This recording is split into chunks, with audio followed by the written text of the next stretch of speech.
Do you understand what you were charged with here? If convicted, they got her as an habitual offender. That can't be right. You need to fix this. If you fail, your probation can be revoked and you can be sentenced up to 10 years in prison. So we don't, this is one of those things you need to fix. This is your third one.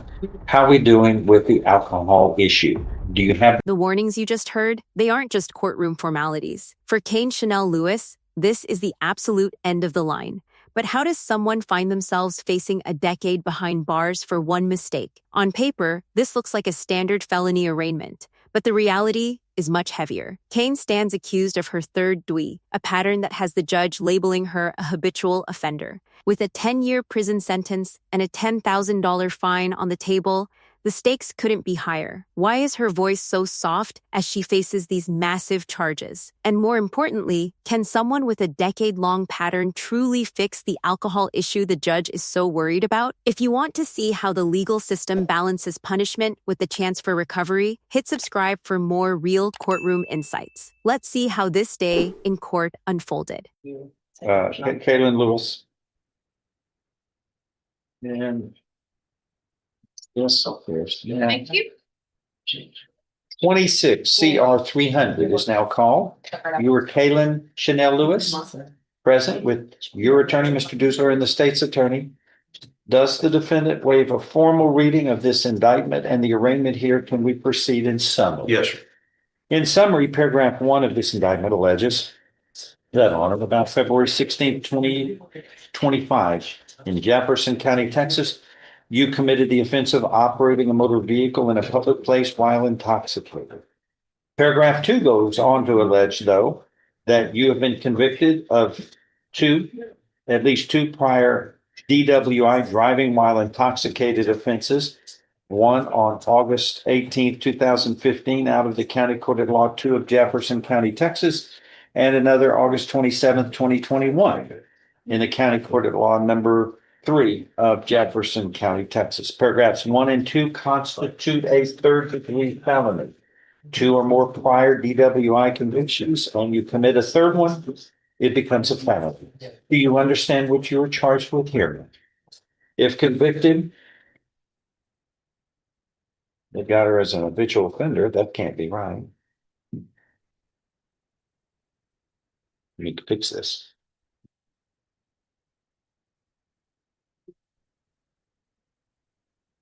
This is a third-degree felony. If convicted, you face a term of not more than 10 years or less than 2 years in prison. In addition, a fine may be assessed not to exceed $10,000. Do you understand? Yes. An agreement's been reached in your case where you would be pleading guilty and sentenced to 10 years in prison. That sentence would be suspended. You would be placed on regular probation for up to 10 years in length. You must pay a fine of $500. Also, as a condition of probation, you have to spend at least 10 days in the county jail. Do you understand all of this? Yes. And is this your understanding of the agreement? Yes, sir. If I follow this agreement, you have no right of appeal of your case. Do you understand? Yes. How do you plead to this indictment? Guilty or not guilty? Guilty. You have a soft voice. What'd you say? Guilty. Are you pleading guilty voluntarily? That is on your own free will and because you are guilty of what this alleges. And you're guilty. Yes. Yes. Yes. Okay. I show you what's marked as State's Exhibit 1. Did you sign that document voluntarily? Did you understand it? Discuss it with your attorney? Yes, sir. Are the contents true and correct? Yes.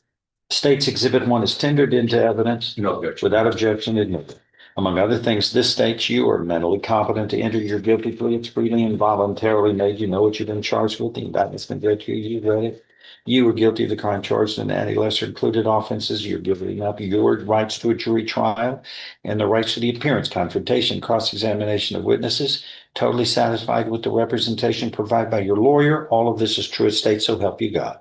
Yes. State's Exhibit 1 is made a part of the record for all purposes. How do you plead to paragraph 1 charging you with the DWI operating a motor vehicle in a public place while intoxicated or about February 16th, 2025 in Jefferson County, Texas? Guilty or not guilty? Guilty.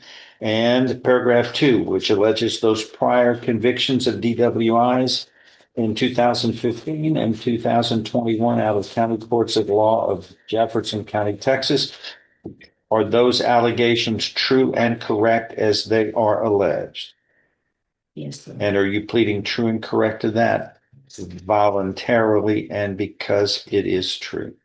Yes, sir. Pre-sentence report is ready? Yes, sir, it is. I'm going to follow this agreement and find you are pleading guilty voluntarily and truly to paragraphs 1 and 2, which constitute the third-degree felony of operating a motor vehicle while intoxicated. You were doing that voluntarily, knowingly, intelligently. There's sufficient evidence supporting your guilty plea from State's Exhibit 1 admitted here to find you guilty beyond a reasonable doubt. I now find you guilty beyond a reasonable doubt of this third-degree felony as presented in paragraphs 1 and 2 of this indictment.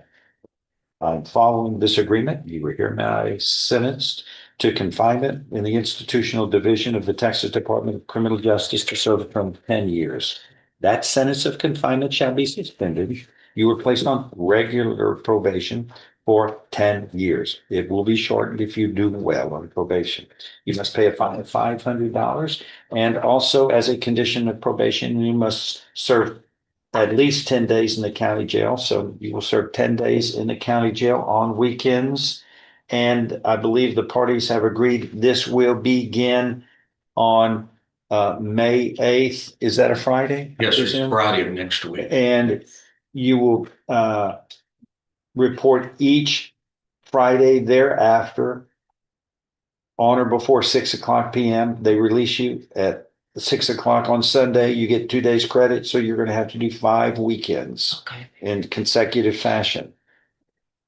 Now, there are terms and conditions of probation, and you heard me talk to the previous defendant, which are there's a fine of $500. That there are several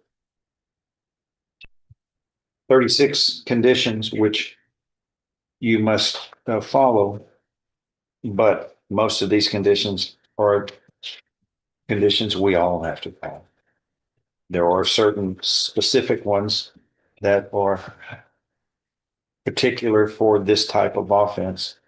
The probation officer is going to go over with you all of this. Please follow these conditions of probation. If you fail, your probation can be revoked and you can be sentenced up to 10 years in prison. So we don't want that. It's too much, Your Honor, with all the DWI conditions. Yeah, okay. Stand on.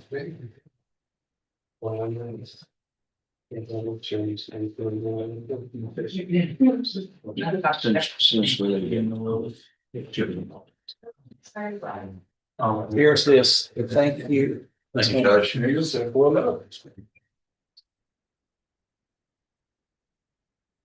you date these or do I on these additional terms? The date here. Okay, once you go over with the defendant and she signs, thank you. And this, you must have an auto ignition interlock system installed in any vehicle you operate. Also, you must complete a Texas DWI repeat offender program and pay the associated costs. And I believe this cuts both ways. I believe that program also results in a discount for your insurance. It helps you on your automobile insurance. That will raise because of this offense. And I think this brings it down a little bit, so it makes it tolerable. But that's the price we pay when we, make a mistake. Fix it. This is one of those things you need to fix. This is your third one. How are we doing with the alcohol issue? Do you have that under control? Okay. Please act responsibly. I know you're able to. Okay. Thank you. That is all. The verdict is final. Kane Chanel Lewis walked away with a suspended 10-year sentence and probation. But here's the question. Is a decade of probation enough for a third strike habitual offender? Comment below, Team Kane or Team Prosecution. Was this ruling too lenient, or did she deserve a real second chance? If this case got you thinking, hit like. Share this with anyone who needs to see how justice really works.